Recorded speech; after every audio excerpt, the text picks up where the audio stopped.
Advogado de Donald Trump descobre segredo do ministro Alexandre de Moraes e fica de queixo caído. Por essa ninguém esperava, pessoal. Mas de tanto procurar e de tanto bater, agora começaram a aparecer as provas e nós vamos mostrar aqui. Quem vai trazer para nós é o Deltan Dallagnol, aquele mesmo da Lava Jato que mandou prender o Lula. Pois é, pessoal, descobriram algo aqui do ministro Moraes que poucos sabiam, mas agora nós vamos mostrar que a verdade apareceu. Pessoal, está esquentando as coisas ali em Brasília e não só a lei Magnitsky e não só a cassação dos vistos, mas outras sanções vêm por aí e olha só o que descobrimos agora, vamos mostrar, voltamos em seguida. O advogado de Donald Trump descobre o segredo de Alexandre de Moraes e fica em choque. O que eu vou mostrar para você agora são dois momentos em que o advogado do Trump, o Martin DeLuca, ele ficou completamente chocado, estarrecido, ao descobrir como que realmente o Brasil funciona. O Martin DeLuca, ele já é conhecido nosso. Ele é o advogado que está processando o ministro Alexandre de Moraes na justiça americana, representando a Rumble e a Trump Media. Isso por conta de todos os abusos e do regime de censura que Moraes instalou aqui no país. O Martin, ele ficou famoso também por suas excelentes participações em entrevistas, em programas de televisão aqui no Brasil, em que ele explica de forma didática, serena e ao mesmo tempo séria e firme os abusos que Moraes tem cometido, como o ministro tem violado as leis brasileiras e americanas e por que o ministro precisa ser punido por isso, tanto aqui no Brasil quanto nos Estados Unidos. Os cortes dos vídeos em que o Martin DeLuca engole os militantes de redação que tentam crescer para cima dele, defendendo o Moraes, já se tornaram épicos. E ele está incomodando tanto, mas tanto, gente, que na semana passada a Polícia Federal transcreveu postagens dele e vazou mensagens que ele trocou com Bolsonaro, aparentemente numa tentativa de intimidá-lo, ou mesmo de criminalizar a sua atividade jurídica de advogado, relacionando ele com a atuação de Eduardo e Jair Bolsonaro. É isso que acontece hoje no Brasil com quem incomoda o STF. É caçado, é inserido em inquérito, é perseguido. E agora o Martin DeLuca começou a descobrir várias coisas sobre o Brasil que tem deixado ele chocado. Bora lá então para a primeira coisa que ele descobriu. Que o deputado Lindenberg Farias, líder do PT na Câmara dos Deputados, foi acusado por delatores da Odebrecht de ter recebido 4,5 milhões de reais em propina. Olha aqui, ó, vou mostrar para você. Uou, olha a expressão dele. Nossa, eu nem sabia que o Lindenberg Farias recebeu 4,5 milhões em propina. O que aconteceu com o caso dele, hein? Bom, Martin, aconteceu aquilo que sempre acontece com os casos da Lava Jato. Ele foi devorado pelo buraco negro conhecido como STF, do qual nenhum caso de corrupção escapa, é tudo engolido, triturado, amassado e nunca mais é visto. Mas foi essa segunda revelação que eu vou te mostrar agora que mais chocou o advogado Trump. E essa aqui é sobre um segredo do Alexandre de Moraes e do Davi Alcolumbre. Olha aqui comigo, ó. Espere um minuto. O presidente do Senado brasileiro, Davi Alcolumbre, que tem 2%, só 2% de aprovação na pesquisa paga pelo seu próprio partido e que está bloqueando o impeachment de Moraes, ele tem processos contra ele e a sua família pendentes lá no STF? Isso o torna como um refém? Que casos são esses? É difícil de acreditar. É isso aí, Martin. Finalmente você está entendendo o tamanho do buraco em que nós, brasileiros, estamos enfiados. Sim, Davi Alcolumbre, assim como todos os demais parlamentares do Congresso, são um tipo aí de refém na mão do Supremo enquanto existiu foro privilegiado. Mas é muito mais do que isso. Davi Alcolumbre é parte integrante do sistema, é um dos donos do poder. Davi Alcolumbre, segundo uma reportagem da Folha de São Paulo da semana passada, janta toda semana com Alexandre de Moraes e com Rodrigo Pacheco. E não é só Alcolumbre que está nas mãos do Supremo, não. Hugo Motta também. E ele tem sido uma fábrica de escândalos nesse ano de 2025. Dá uma olhadinha aqui, ó. PF mira a cidade governada por pai de Motta em operação contra a corrupção. Presidente da Câmara, Hugo Motta, empregou funcionárias fantasmas em gabinete de jornal. Hugo Motta emprega caseiro de fazenda em seu gabinete na Câmara dos Deputados. Ré por rachadinha. Chefe de gabinete de Hugo Motta tem poder ilimitado para sacar salários de funcionários. 10 funcionários e ex-funcionários de Motta deram poderes para chefe de gabinete para poder movimentar, sacar o dinheiro deles. Ela já é Ré por rachadinha. Câmara pagou R$807 mil a funcionária fantasma de Hugo Motta. Cadê o STF para proteger a democracia? Cadê as buscas e apreensões, as prisões? A corrupção é uma ameaça muito maior à democracia do que aquelas senhorinhas do 8 de janeiro. Por que o STF não age? Sabe por quê? Para ter Motta e Alcolumbre nas suas mãos. Gente, não é à toa que a anistia não passe. Não é à toa que o foro privilegiado não caia. Não é à toa que projetos de lei contra os interesses dos ministros do Supremo vivam engavetados. Não é à toa que os mais de 30 pedidos de impeachment contra Alexandre de Moraes nunca, jamais são pautados. Essa é a nossa realidade. E esse é um dos motivos pelos quais o Brasil precisa de uma ajuda internacional humanitária para retornar uma normalidade democrática, para cessar os abusos contra os direitos humanos. Não é só Martin de Luca que não sabia de tudo isso. Tem muita gente ainda vivendo nas sombras da ignorância a respeito de todos esses fatos, porque a nossa grande mídia simplesmente esconde, distorce esses assuntos sempre que fala deles, defendendo os poderosos em vez de defender a verdade. Pois é, e os ministros do STF estão apavorados, preocupados para fazer algum tipo de acordo com os Estados Unidos, mas eles acabaram de meter os pés pelas mãos. Olha só o que aconteceu, pessoal. Estão tentando livrar a sua cara e pioraram mais ainda. Vejam só agora, o deputado Gustavo Gaia vai trazer essa aqui. O Moraes e seus companheiros tentaram lacrar e não conseguiram. Confira. Sério mesmo. Será que essas sanções dos Estados Unidos, visto, tarifa, Magnitsky, será que está adiantando alguma coisa? Porque a impressão que o STF passa é que eles não estão nem aí para tal da Magnitsky. Pelo menos quando dão entrevistas ou fazem discursos em palestras, na LIDE, o que eles falam é que não vão ceder, que não vão fazer acordo, porque um STF tem que ser independente e autoritário, ditador e sanguinário, censurador. A pergunta que eu escuto todos os dias é essa. Onde quer que eu vá, quando eu encontro alguém, e aí, vai dar alguma coisa? Parece que eles não estão nem aí, não adiantou nada, né? Esse da Magnitsky não adiantou nada. Não adiantou? Então assiste esse vídeo até o final. Vamos lá. Bancos rejeitam pedidos do Supremo para interceder contra a Magnitsky. Aqui nós temos duas coisas importantes. O Supremo com medo, pedindo para os bancos, pelo amor de Deus, não corta os nossos cartões de crédito, não corta o nosso banco, não nos mate financeiramente. E os bancos dizendo, me desculpe, irmão, não tem como. Se saiu na Magnitsky, não tem como manter vocês. Prendam-me, façam o que vocês quiserem, mas eu não posso destruir o banco e botar milhares de pessoas nas ruas e foder com a economia do país. Então, se tiver que prender, prenda. Os ministros do STF ficaram muito chateados, porque eles acreditavam, ainda naquela fase do luto da negação, eles acreditavam que bastava dar uma carteirada, né, que eles colocariam medo e os bancos não fariam nenhuma sanção, nem tirariam o cartão de crédito. O Alexandre de Moraes não pode ter cartão de crédito hoje nem na Elo, nem na Renner, nem na Mesbla, não sei se existe Mesbla ainda, existe, CIA. Ele não pode ter cartão de crédito em lugar nenhum. Os outros ministros sabem que a esposa do Alexandre de Moraes é o próximo alvo. E talvez até o Flávio Dino, depois dessa cagada que ele aprontou esses dias para trás. Então vamos lá.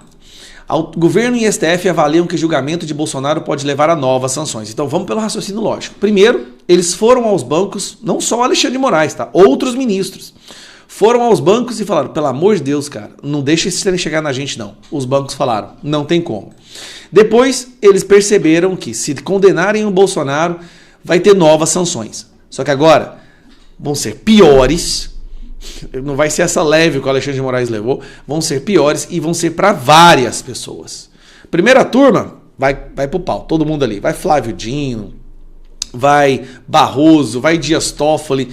Você imagina a situação que vai ficar quando todas essas pessoas perderem seu patrimônio lá fora, não ter acesso a banco internacional, não ter acesso a cartão de crédito, a hotel, a nada. Porque a próxima sanção vai ser uma paulada. Agora vamos lá. Eles estão tentando fazer acordo? Porque tá a imprensa falando que eles não estão tentando fazer acordo, né? Estão desesperados. Tentativa de acordo entre aliados de Bolsonaro e o STF azedou antes do julgamento. Eu quero que você entenda essa matéria aqui que eu vou explicar lá para vocês, tá? Vamos só ler, ela é bem curta. Antes do caldo azedar de vez, aliados de Jair Bolsonaro, com diálogos no STF, articulavam o seguinte com alguns ministros da corte em relação ao julgamento do ex-presidente. Ou seja, já estava sendo articulado isso, a corte já estava aceitando, o trem já estava quase tudo pronto, tá? Que era o quê? Que era pena de 1 ano de prisão domiciliar para Bolsonaro, mantendo sua inelegibilidade. Então Bolsonaro ficaria preso por 1 ano dentro de sua casa. E também os outros, né, do núcleo central da trama golpista iam ter suas penas reduzidas, abrandar as penas de todo mundo. Muito provavelmente a maioria ali poderia voltar para casa. Certo? Só que isso é passado, não há mais clima. Por que não há mais clima? Eu vou contar para vocês. Como o Alexandre de Moraes fica dobrando a aposta, Flávio Dino vai lá e dobra a aposta, Alexandre de Moraes vai lá e manda prender o Tagliaferro e eles não param. Como eles não param, fazem denúncia contra Eduardo Bolsonaro, busca e apreensão no Silas Malafaia. Como o Moraes está completamente incontrolável, o que aconteceu? Esse acordo foi retirado da mesa. Agora, o único acordo que os Estados Unidos vai aceitar, o Eduardo Paulo Figueiredo aceitar, é anistia total, geral, completa, ampla, para todo mundo, com todos os inquéritos e tudo que o Alexandre de Moraes já fez contra o Brasil e contra o povo brasileiro. Você não está entendendo? Não tem conversa. De certa forma, se você for parar para pensar, a gente tem que, de certa forma, até agradecer ao Alexandre de Moraes. Como ele ficou querendo dobrar a aposta, vai para cima do Silas Malafaia, denúncia, bota o Bolsonaro na prisão, sem poder dar entrevista. Como ele foi surtando, assim, o cara foi surtando. A negociação foi ficando cada vez mais rigorosa. Poderia até ter sido aceitado um ano de prisão domiciliar, só que, como o cara não para, lá em cima eles falaram, não tem condição, não tem conversa, essa pessoa não tem controle, nós vamos ter que tirar tudo que essa pessoa já fez. Não dá para confiar. Não dá para confiar que a gente faz o acordo aqui e amanhã ela abre novos inquéritos e manda prender novas pessoas. Então, respondendo à pergunta, será que está surtindo efeito? Tá. Volto a dizer, ministros do STF estão mandando emissários, sem o Moraes saber, para conversar lá nos Estados Unidos para salvar a barra deles.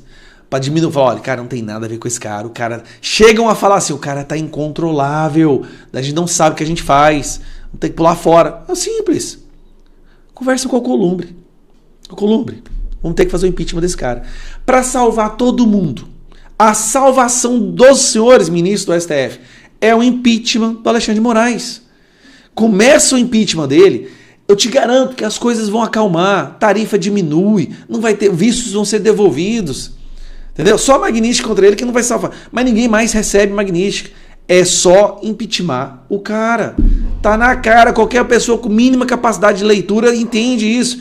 É só impeachment o cara, que os próprios membros do STF vão ficar reconhecidos como aqueles que salvaram a democracia, porque, né, tirou o Alexandre de Moraes de lá. Pronto, o Brasil toca pra frente. O que vocês acham? É uma boa ideia, não é não? E tem mais, pessoal. O líder do PT, o líder da esquerda, ali na Câmara dos Deputados, o senhor Lindenberg Farias, ele mesmo, tanto provocou o STF que agora recebeu o castigo. Eles estão irritados, ministros irritados com essa pressão da esquerda para fazer Bolsonaro ir para cadeia, ir para prisão, mas agora veio o troco, pessoal. Olha só o que aconteceu aí. A esquerda está provocando o STF, mas eles estão irritados com isso e vejam no que deu. Olha, eu gostaria de destacar agora uma matéria, na verdade uma nota da coluna da Andresa Matais no portal Metrópolis, que diz o seguinte: as chances do ministro Alexandre de Moraes mandar prender o ex-presidente Jair Bolsonaro para o regime fechado já nesta semana são mínimas, no entendimento de colegas dele de corte. A avaliação é que Bolsonaro já está preso em casa, sua condenação sairá em no máximo 2 semanas e antecipar o regime fechado seria tensionar ainda mais o ambiente político. Agora, tem uma pressão do líder do PT na Câmara dos Deputados, o deputado Lindenberg Farias, do Rio de Janeiro, para forçar a troca de regime, e isso tem gerado incômodo na corte, segundo a coluna. Por lá, comenta-se que o petista deveria se preocupar em trabalhar para garantir a soberania digital, ao invés de tentar capitalizar eleitoralmente a prisão do ex-presidente. O mesmo recado vale para Gleisi Hoffmann, a ministra de Relações Institucionais, que é namorada do deputado. Soberania digital é o conceito que defende o controle do país sobre os seus próprios dados, infraestrutura digital e tecnologias da informação, com o objetivo de reduzir a dependência de plataformas e empresas estrangeiras. O deputado ingressou na última sexta-feira com um pedido de prisão preventiva de Bolsonaro. Desde então, ele está gravando posts nas redes sociais sobre o tema. No final de semana, ele divulgou um vídeo com estilo sensacionalista, onde ele afirma que, em cima de várias fontes, fez uma denúncia à justiça informando que Bolsonaro prepara a fuga para a embaixada dos Estados Unidos. O parlamentar aparece na porta da embaixada e mostra o trajeto entre a casa de Bolsonaro e a representação para mostrar como seria esse eventual deslocamento. Então, qual que é o cerne dessa coluna, dessa publicação da Andresa Matais? De que os ministros do STF estão preocupados porque eles queriam que o líder do PT no Congresso tivesse brigando lá pela soberania digital, aquela história que nós estamos falando aqui ao longo das últimas semanas, projeto de lei, inclusive, para aplicar sanções às redes sociais. E, ao invés de fazer isso, ele está tentando buscar, na avaliação desses ministros, uma busca eleitoral, tentando colocar o ex-presidente Jair Bolsonaro em regime fechado. Essa é a ideia, pelo menos, dos ministros do STF. Entendi, Barros. O nome dele é Lindbergh, né? Lindbergh. É um idiota útil, né? É um idiota útil que adora cuidar de carreiras, né? O Lindbergh tem essa vocação, né? E a exemplo do que foi o Randolph Rodrigues, que foi durante a gestão do presidente Bolsonaro, o Randolph, que ele fez? Em algum momento, hoje a gente já sabe como é que é o negócio, né? Mas em algum momento ali durante a gestão do presidente Bolsonaro, a gente ficou assim, quem é marionete de quem? Por que minha dúvida durante a gestão do presidente Bolsonaro? Porque eu ficava olhando o Randolph, judicializando tudo. Ele foi contra a redução de imposto. Veja, o Randolph foi contra a redução de impostos, judicializando questões referentes à tributação no Supremo. Aí eu olhava aquilo e falei assim, quem é marionete de quem nesse negócio? Sabe o efeito Tostines? Vende mais porque é fresquinho ou é fresquinho porque vende mais? Né? Quem é marionete de quem? Quem ganha com as ações de Randolph? E eu não conseguia, naquele momento, encontrar resposta. Por quê? Era um processo de desumanização, de inviabilidade do governo Bolsonaro. Então, estava difícil de entender. Hoje a gente já sacou, que é o Supremo, que é a perseguição, né? Todo mundo perseguindo o presidente Bolsonaro. Tá todo mundo aí já entendendo o que rola. E o Lindinho, o homem que adora cuidar de carreiras, ele nessa sanha de, não, olha, eu consegui a domiciliar do Bolsonaro. Eu consegui a tornozeleira. Porque ele vai contar para o eleitorado estúpido dele, porque quem vota no Lindbergh é um estúpido, me perdoe, é um estúpido. Quem vota no Lindbergh, ano que vem, na eleição, ele vai chegar assim, vote em mim, eu que coloquei a tornozeleira do Bolsonaro. Ele vai falar isso aí, quer escrever onde? Escreve aí.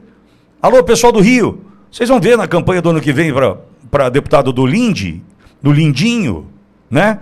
Do homem que adora cuidar de carreiras, você vai ver ali, ele dizendo, olha, eu que coloquei tornozeleira do Bolsonaro, eu que consegui a domiciliar do Bolsonaro, eu que consegui regime fechado antes do julgamento para o Bolsonaro. Esse é o Lindinho, ele está nessa sanha, está tentando ali, numa medida eleitoreira, fazer voto. Só que isso está incomodando a corte. Por exemplo, tem a questão da Magnitsky, que ele provocou o Zanin, caiu o Zanin como relator, que mandou para o Gonê. Alguém respondeu até agora? Não. Por que ninguém respondeu? Porque isso vai dar problema. Ou seja, o Lindinho, será que você... Lindinho, vai pegar a bolinha, vai pegar a bolinha. Para encher o saco, cara. Você está atrapalhando nós aqui, pô. A sensação que eu tenho é essa. Puta, o Lindinho, não acredito que ele pediu pro Zanin pra gente analisar a questão da Magnitsky. Porra, não acredito. Ô, Lindinho. Sabe aquele cara? Escapou da coleira. Sabe assim, ih, mordeu. Mas não tava com focinheira. Mas não, escapou da coleira. É o Lindinho.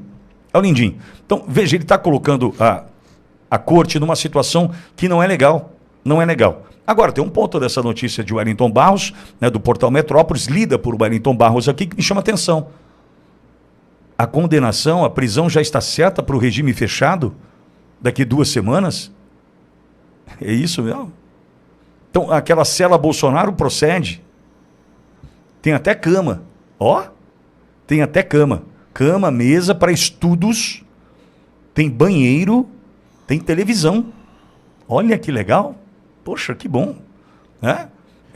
Tudo isso para colocar o Bolsonaro na mesma situação de que um presidiário condenado em 4 instâncias viveu. Tudo isso para dizer, agora vocês também têm um presidiário de estimação. Só que o nosso não tem um escândalo de corrupção.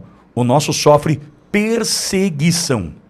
Esse é o nosso presidiário que vem por aí, certamente porque a matéria já dá conta. Daqui 2 semanas ele vai ser condenado, gente. Calma aí. Precisa aprender agora. Ô, Lindinho, você está atrapalhando, Lindinho. Ô, Lindinho, não atropela, velho.